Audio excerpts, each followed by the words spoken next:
ያን አይደለም ጂጂ ጤና ቢኖረኝ ማን ለከለ ስደኝ ብላ መሰለኝ ጂጂ ቀስ በቀስ ይደልሽ አይደለም ማሬ ካለኝ ማንንም አያዘኝም ከፋኒ ጋር መግባት ከፈለኩ ገባለሁ ያረጅምና ዋ አታጋጊ በእናትሽ እስከብ ያለው ውጪ ቋቋት ያመቺ እሺ መርስ እናትሽን ትንቱን የሸርሙጣ ልጅ ምናምን ብላ ተሳደበች እዛን ከሺህ አሊ አላሙዲን ቀጥሎ የአዚም መስፍን የሀብት መጠን በሀገሪቱ በሴትነቴ ሊሳለቁ ከሚሞክሩት አብዛኞቹ ሴቶች ናቸው ስትል አርቲስት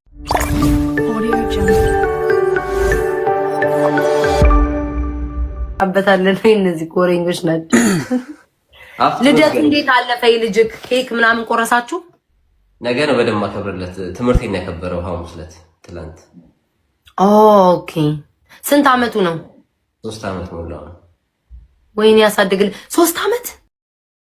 ያ ቁመቱ ግን ትልቅ ነው፣ ረጅም ነው። 5 አመት 6 አመት ነው የገመትኩት። ያ ረጅም ነው።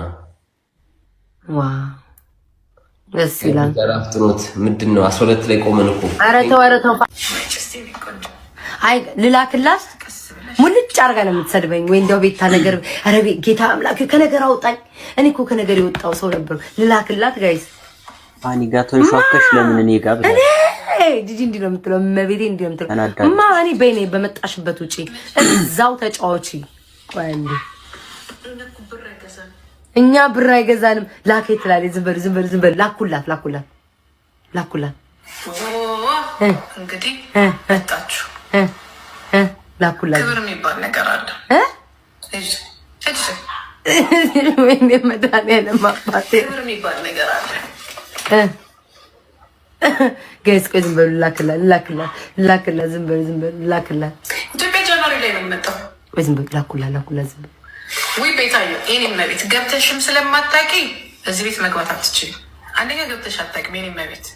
ሁለተኛ ነገር ደግሞ እኛ ክብራችንን የጠበቀ ሰዎች እሺ እዚህም እዛም እሺ ሹፋከኪ ነው አሁን ከሱ ጋር ነበርሽ ከመቼ ነው መጥሽ ጂጂ መጥሽ እውነትሽን ነው። እኔም እኮ አፌ እኮ አያድብም። ምን ልታረጊው? ሁለት ቤት አሽቃባጭ ነኝ አይደለሁም። ቦንማ ልክም ነበረ ሰው ጤና አጣው ቆየው እኮ ቆይ አንዴ በጣም ነው የቀለለው። ምክር አጣና ኧረ አይደለሁም ጂጂ ጤና ቢኖረኝ ማለት ነው ቤታዩ በቃ ኮሜዲ ስደኝ ብላ መሰለኝ ጂጂ ቀስ በቀስ እየሄደች አይደለሁም ማሬ እማይ ልክ አልከበር አልኩኛ። እዛ ሰላም ልጅ አይንሽን ላየው ጠፍተሻል።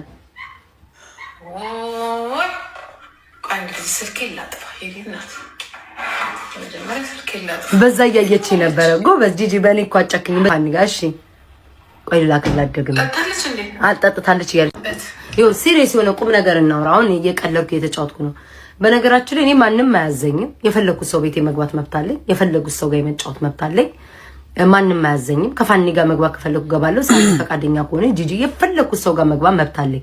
ፋኒ ጋር ስለገባው ተሳስተሻል የሚለኝ ሰው ማንም ሰው እንዲመጣ አልፈቅድለትም። መንገዴን እኔ የእውነቴን ነው የምናገረው። ለምን ፋኒ ሲገባ ስለ ጂጂ አላወራውም፣ ስለ ሳምሪ አላነሳውም፣ ስለ ትዳሩ አላወራውም፣ ስለ ጂጂ አላወራውም።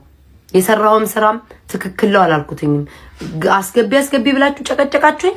ምን መጣልኩ? አስገባው እንደማንኛውም ሰው አንድ ጌም ተጫውተን ተለያየን። የሚያስጠላው ነገር የሚሆነው ፋኒን አስገብቼ ስለ ሳምሪ ማውራት፣ ስለ ጂጂ ማውራት፣ ስለ ትዳራቸው ማውራት ማብኳካት ነው። ያ ስህተት ነው። ግን ከፈለኩት ሰው ጋር የመሆን መብት አለኝ። ጂጂ በጂጂነቷ ቦታ አላት። የሆነ እንትኗ ነገር ብዙ ጊዜ ለኔ ቆማልኛለች። ትክክል እንደ ግለሰብ ከሆነ ለኔ ቆማልኛለች። ብዙ ጊዜ ተናግራለች ምናምን። ፋኒም ደግሞ እኔ አላቆም አለቀ በቃ። አስገቢ ያላችሁ አስገባሁት። ከዛ በተረፈ ሌላ ድራማ አልፈልግም እኔ ዜዶ ፍሬክ ወይ ኪዲ ዳንሽ አሉልሽ ዜዶ ሮዛዬ ምን ደህና እንዳድራለን ብለሽ ነው አነጋ ነው እንጂ ዜዶ ፏያልሽ ነው ፋያልሽ ነው ልትኔ የመጣችው ነው። እንዴት ነሽ ዜዶ? እየተዝናናሽ ወይ? አዎ እንደዛ ነው የሚባል ዳንሽ ዜዶ በይ አልኩሽ እኮ አልሰማሽ? ዜዶ አልኩ አላልኩም? ፍሬ ወይ እናቴ ደህና ነሽ? ዳኒ እግዚአብሔር ይመስገን ኩሪ ስፋ ዳኒ ቆየሽ እንደ ላይፍ ከገባሽ ማን አንድ ቀውን አሁን ልክ ከስሬፍ ጋር ስገባ አንቺ መጣሽ። ኦኬ እየተጫወታችሁ ነበር? እንዴት ከስሬፍ ጋር እንዴት እጫወታለሁ? እኔ ስታስቢ ስሬፍ እየተጫወትን ነው ዝም ብለን ጌም ምናምን ሳይሆን ሂዲ ማለት ነው አለው። ሂዲ ወይ እኔ እወድሻለሁ ታውቂያለሽ። ማርያም ታውቂያለሽ። እወድሻለሁ፣ አከብርሻለሁ። ማርያም ነው እልሻለሁ። አሽሙርሽ ምናምን ግን ተይው። የምን አሽሙር ነው የምታወሪው? አሽሙር ከሊያና ከኤልሻዳይ ያወራችሁ አሽሙር ተውት። እንዴ ታዲያ ለምን ሄደሽ ለነሱ አትያቸው? ላንቺ ነው አንቺ ስላለሽ ላንቺ ነው የምልሽ። እኔ አይወክለኝም ምንም። እኔ ስላንቺ ስለማልሰማው እስኪ የታለ ስላንቺ የተወራው አንድ ፓርት እስቲ ንገሪኝ። ነው ለኔ አይደለም እባክሽ፣ ለኔ አይደለም ለሌላ ሰው ቢሆንም ከታረቅሽ ታርቀሻል። ምንም አሽሙር የለም። ዜድ ለራስሽ ተከራከሪ። ምን አታጋጊ በእናትሽ።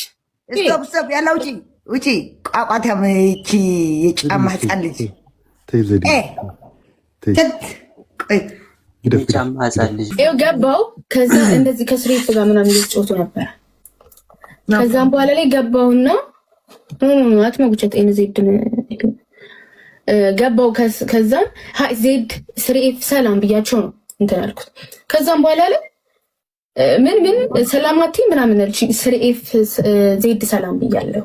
ስሬፍ ሰምተኛላ ስላው ብላለች አለ እሱ። ከዛን ይኸውልሽ ኪዲ አሽሙርሽን አቆሚ አለች። አልገባኝም። ከሊያ ጋር ከኤልሻዳይ ጋር ሆነሽ አለች። ሄደሽ ንገሪያቸው ለነሱ ስምሽ መች ተነሳ ስላት አይደለም ስለሌላ ሰው ነው ስትይ አታቀሳስሪ ብያት ወጣሁ። ከዛ አንቺ መርስ እናትሽን ትንትሆን የሸርሙጣ ልጅ ምናምን ብላ ተሳደበች። እዛን ቅሳሩ ምንድነው ብዬ ብሎ ሰው እንኳን ሲጠይቅ የምትለው ገስት ላይ ሆነው ኤልሻዳይ ቤት በጫማ ውሃ እየጠጡ እየተንከባለሉ ብለው አሻሞሩ። እኛ ካለው ቅጣት እኛ በፊት እኮ እንቀጣው ነበር። ያንን ቅጣት በፊት የነበረ ቅጣት ነው። ጭራሽ እኮ ማለት እኛ እንደ ራሳችን ንጹህ አድርገን ሳይሆን እኛም እኮ እንዲህ አይነት ቅጣት እንቀጣ ነበር እያልን እኮ ነው እኛ ራሳችንን እንትን የምናወራው የምንሰጠው አሳልፈን። ኦኬ ከዛ አሁንም እሺ ሰክራ ነው ተብሎ ይሁን ተብሎ እንትን ሲል ቀንም ሰደበች እንዴ ምን ተናገረች? አሁን 4 ኪሎ ፖስተዋለች እንዴ። ከዛ ኦሪጂናሉን ቪዲዮ ተፖስተታ። ከሼህ አሊ አላሙዲን ቀጥሎ የአዚም መስፍን የሀብት መጠን በሀገሪቱ ሁለተኛ ደረጃ ላይ ተቀምጧል። የቀድሞ ጠቅላይ ሚኒስትር መለስ ዜናዊ ባለቤት ወይዘሮ አዚም መስፍን ከአላሙዲን ቀጥሎ ከፍተኛ ሀብት በማካበት በሁለተኛ ደረጃ ላይ ተቀምጣለች። አዚም በኡጋንዳ በኢንቨስትመንት ዘርፍ በሀገሪቱ ቀዳሚ መሆናቸው ዘገባዎች እየጠቆሙ ሲሆን አፍሪካን ፎርማንት በ2025 የኢትዮጵያ ስራ ፈጣሪዎች ሀብት ደረጃን እንደሚከተለው አስቀምጧል ሲል አዩዝ ሀበሻ ይህንን አስነብቧል። አንደኛ መሐመድ ሁሴን አሊ አላሙዲን ከ9 እስከ 10 ቢሊዮን ዶላር ሀብት አላቸው። በሁለተኛ ደረጃ አዚም መስፍን 4 ቢሊዮን ዶላር የሚያወጣ የተጣራ ገንዘብ አላቸው። ሶስተኛ ኢዮብ ጆማሙ የተጣራ ዋጋ 2.5 ቢሊዮን ዶላር። አራተኛ ሳሙኤል ታደሰ 1.6 ቢሊዮን ዶላር የሚያወጣ የተጣራ ገንዘብ። አምስተኛ በላይነህ ክንዴ የተጣራ 1.5 ቢሊዮን ዶላር። በሴትነቴ ሊሳለቁ ከሚሞክሩት አብዛኞቹ ሴቶች ናቸው ስትል አርቲስት መሰረት መብራቴ ሴትነት በሚል ባካፈለች ጽሑፍ ላይ አጋርታለች። ነፍስ አውቄ ራሴን በትወና ሙያ ካገኘሁበት ጊዜ ጀምሮ ያሳለፍኩት ህይወት ጉዞ እጅግ በፈተና የተሞላ ነበር። ብቅ ባልኩ ቁጥር ከስራ ይልቅ አካላዊ ማንነቴ ላይ በማተኮር ያለኝ እምቅ አቅም፣ በጎ አገልግሎት፣ የስራና የትምህርት ስኬቴ እንዲሸፈን በማድረግ ለፍላጎታቸው ተገዢ ባለመሆኔ እንዳፈንጋጭ ወይም ትዕቢተኛ ተቆጥሬ የስራ በሮችን በመዝጋት ስሜን በማጠልሸት ስለ ልቦናዬን በመጉዳት ከመድረኩ ገለል እንድል ብዙ ሴራዎች ተሰርቶብኛል ትላለች መሰረት መብራቴ። ግን ተግዳሮቶቹን እንደ መረማመጃ ድንጋይ፣ ትችታቸውን እንደ ምስጋና በመቁጠር ይበልጥ እንድበረታ ሆኜ በእግዚአብሔር ቸርነት እዚህ ደርሻለሁ ብላለች። የሚገርመኝ በሴትነቴ ሊሳለቁ ከሚሞክሩት አብዛኞቹ ሴቶች በመሆናቸው ነው። እነዚህ ሴቶች በራስ መተማመን የጎደላቸው፣ በራሳቸው ሰውነት ኢንሴኪዩር የሆኑና ሌላውን ሴት በመተቸት ስለራሳቸው ጥሩ ስሜት እንዲሰማቸው የሚያደርጉ ምስኪኖች ናቸው ብላለች። አንዳንድ ወንዶችም ለዩቲዩብ ንግድ ተመልካች ለማግኘት ክብር ሴትነትን እንደተራ ነገር ያፌዙበት ሲሞክሩ ያሳዝናል ስትል መሰረት መብራቴ ሴትነት በሚል ጽሑፍ ያጋራችው ላይ ሰፍረዋል። እንደኛ ነገር ይገርመኛል። ሰው ለምን አላረጀሽም እስከዚህ እድሜሽ ድረስ ለምን ፊትሽ ሰውነትሽ አላረጀም ተብሎ የሰውን ስም ለረጅም ዓመታት ማብጠልጠል በጣም እኮ ነው የሚያሳዝነው። ሰው በጊዜ ሲያረጅ ችግር አንተ አሮጌ እየተባለ አላረጅ ሲል ደግሞ ፊቱን ጠብቆ ሰውነቱን ጠብቆ ሲቀመጥ ለምን አላረጀሽ? ምቀኝነት የሚመስል እኮ ነው ያለብን እኮ ችግር። በጣም ያሳዝናል። ለማንኛውም ውበትሽ ይቆይልሽ ነው ልል የምችለው። ሌላ ነገር አለ? ሀሳብ አስተያየቶቻችሁን ባሉት ጉዳዮች ሁሉ በነፃነት መስጠት ትችላላችሁ። መወዳችሁ ቤተሰቦች፣ እጅግ አነጋጋሪ የሆኑ ጉዳዮች ቶሎ ቶሎ እንደርሳችሁ ሰብስክራይብ እያደረጋችሁ የደወል ምልክት ተጫኑ ማለት ቤተሰቦች። ላይክ እና ሼር እንዳይረሳ። ይመቻችሁ። በሌሎች ጉዳዮች እመለሳለሁ።